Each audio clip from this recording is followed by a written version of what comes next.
कि दुख दर्द में बिखरने की बजाय दुख दर्द में निखरने की कला हम अपने अंदर कैसे विकसित करें। नमस्ते महाराज। दुख दर्द की निकलने की जो कला है, निखरने की जो कला है, उसी के लिए तो जैन दर्शन है।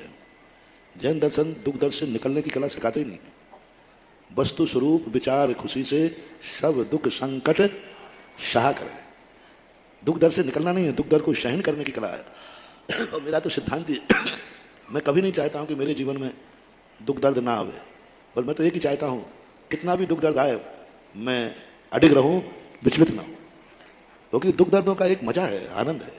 बिना दुख की जिंदगी क्या। फूलों के रास्तों की अपेक्षा कांटों का रास्ता ज्यादा हमें जागृत करता है।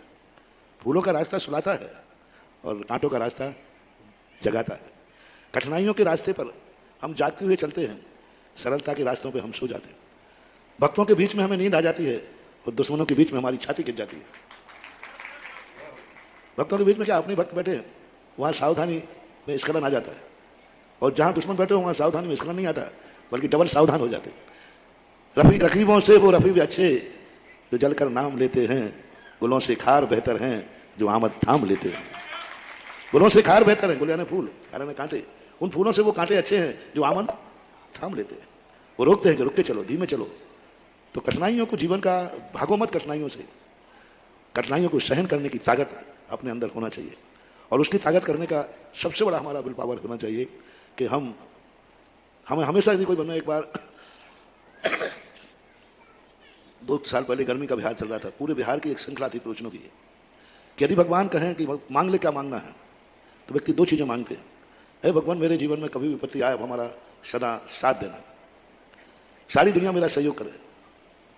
और ये तो यदि तुमने मांग लिया तो समझ लेना तुम्हें कभी भी संकट सहन करने की शक्ति नहीं आएगी। क्या मांगना है भगवान दे, पर भगवान एक ही वरदान दे दो, मेरी जिंदगी में तेरे सहारे की भी जरूरत ना पड़े। बस मेरी जिंदगी ऐसी हो जाए मुझे तेरा भी सहारा ना लेना पड़े, मुझे तेरा भी नाम नहीं पुकारना पड़े।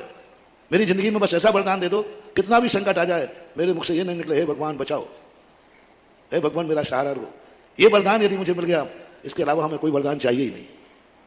बस तेरे सहारे की भी जरूरत नहीं पड़े, तो दुनिया के सहारे का तो मतलब ही, मतलब मेरे जीवन में यदि सबसे बड़ी शक्ति चाहिए मुझे, तो मेरी एक ही थिंकिंग है कि मुझे कभी भी किसी की सहारा न लेना पड़े। मुझे विपत्ति से डर नहीं है, विपत्ति आने दो, बस विपत्ति में मुझे किसी का सहारा न लेना पड़े। संकट को दूर करने के लिए मुझे किसी से याचना न करना पड़े। कितनी बड़ा संकट आ जाए, मेरे मन में ये भावना आ जाए, हे भगवान इस संकट को दूर करो, या कोई मुझे सहारा दे।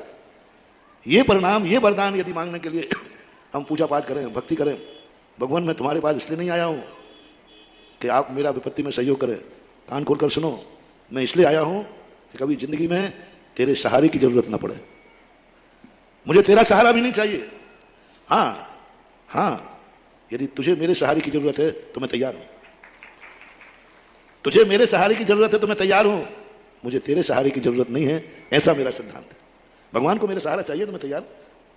भगवान से मैं अपने संकट दूर नहीं कराऊंगा। हाँ, भगवान पे कोई संकट आए तो मैं तैयार हूं, मैं तैयार हूं। हनुमान की थिंकिंग आना चाहिए।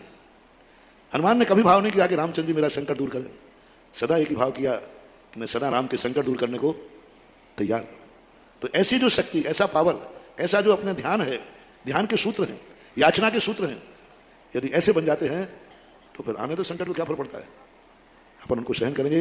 ये है विल पावर को जगाने की ताकत। कई लोग पूछते हैं महाराज ऐसी ताकत कहां से आती है, अभी आपने पूछा ना, तो ये ताकत हमें आती है। तो मैं भगवान से भी कहता हूं, भगवान एक आशीर्वाद तो तेरा चाहिए, लेकिन चाहिए है कि किसी संकट में तेरे सहारे की जरूरत ना पड़े, ऐसा।